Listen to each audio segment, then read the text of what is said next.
Hi, I'm Randy Ferguson. I'm going to begin this video on trust with an excerpt from the opening, Embracing Your Spiritual Destiny. Imagine for a moment that you're a participant in one of our seminars, and I ask for a volunteer, and you're kind enough to step forward. Standing behind you, I ask you to keep your body straight and to lean back. And as I catch you, I slowly begin to lean you back even further. At this point, if I were to let you go, you wouldn't be able to break your fall. I tell you then that at any moment, I might just walk away. And then I ask you to tell me who I am. You reply, a sadist? My answer is, nope. I'm the people and circumstances in your life. How are you feeling, by the way? You say, very nervous. I say, welcome to your life where well-being is dependent on people and things. Would you be interested in an alternative? You respond emphatically, yes.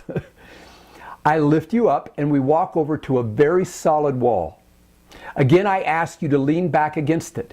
You do so, and again I ask, how are you feeling? You say, this is much better. I ask, why? Because this wall isn't going anywhere. Unlike you, I can depend on it. I say, welcome to your life where well-being is dependent upon an all-knowing, all-powerful, all-present, all-loving, all-available being who, like you say, isn't going anywhere. I love this quote from the University of Santa Monica. They say, the willingness to do creates the ability to do. If you're not willing, most likely it's not going to happen. If you are willing, the opening is there for meaningful change. So the question's quite simple. Are you willing to experience trusting something you can absolutely trust? Here's an exercise that might help.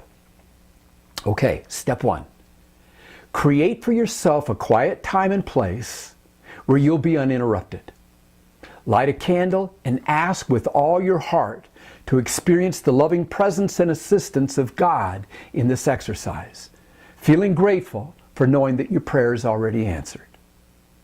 Step two, recall for a moment, what was the most difficult and painful time of your life? What was that? Step three, what are a few of the most significant lessons you learned in moving through that challenge? Step four, in what ways have these lessons grown you up the wisdom curve and fashioned you into a better human being? Step five, now, here are a series of willingness questions I'd like to ask to enhance your ability to trust from my heart to yours. Are you willing to shift your definition of reality from what is provable to what is useful? Are you willing to embrace a reality in which there really is an all-knowing, all-powerful, all-present, all-available, all-loving beingness that is orchestrating life and this amazing physical universe? Are you willing to open your heart to the possibility that you are absolutely, unconditionally known and loved beyond measure by this higher power? That you are now invited to live in relationship with this divine beingness? Are you willing to accept this invitation?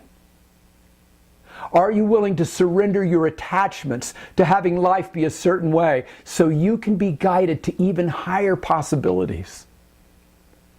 Are you willing to dismantle all the expressions of fear by allowing in your heart for the worst to happen? You're not asking for that to happen, but in your heart, if it's going to happen, it's going to happen. You create that willingness. Are you willing to acknowledge that the entire planet and all the activity and people on it, including you, are exactly the way they are, moment by moment, whether you like it or not? And this is something you can trust. Just for a moment, consider the person that you've had the most difficulty with. Aren't they exactly that way? Whether you give them permission or not, they're that way. Are you willing to acknowledge that the entire planet is the way that it is? Are you willing to acknowledge that from a place of infinite love, God has consistently brought you and all humanity one lesson after another to grow us up the wisdom curve, and that all the challenges you currently face are simply your current lesson plan? Are you willing to consider that, as difficult as it's sometimes been, that you've made it through every single difficulty, that you've not always received what you've wanted, but you've always received what you've needed to grow? Are you willing to see that you've always been phenomenally cared for in this way, just as you are in this very moment, and that you always will be? Are you willing for your life to be the way that it is, for whatever is going to happen, committed to taking right action, to doing the best you can as a fallible human being? Are you willing to live in the declaration, for the rest of my life, I never, ever, ever, ever have to worry again? Are you willing to trust? Are you willing to breathe in this beautiful gift of trusting? Great. Now, jotting down your answers to the following questions may really help maximize the impact of this exercise. So, what does it feel like to really trust? What happens to your fear as you deliberately, consciously experience trusting? How will your personal effectiveness be impacted over time as you live in this state of trust? And what else are you discovering about trusting? So, again, thank you. Thank you for your courage. Thank you for your willingness to grow. I'm looking forward to seeing you soon. Bye-bye.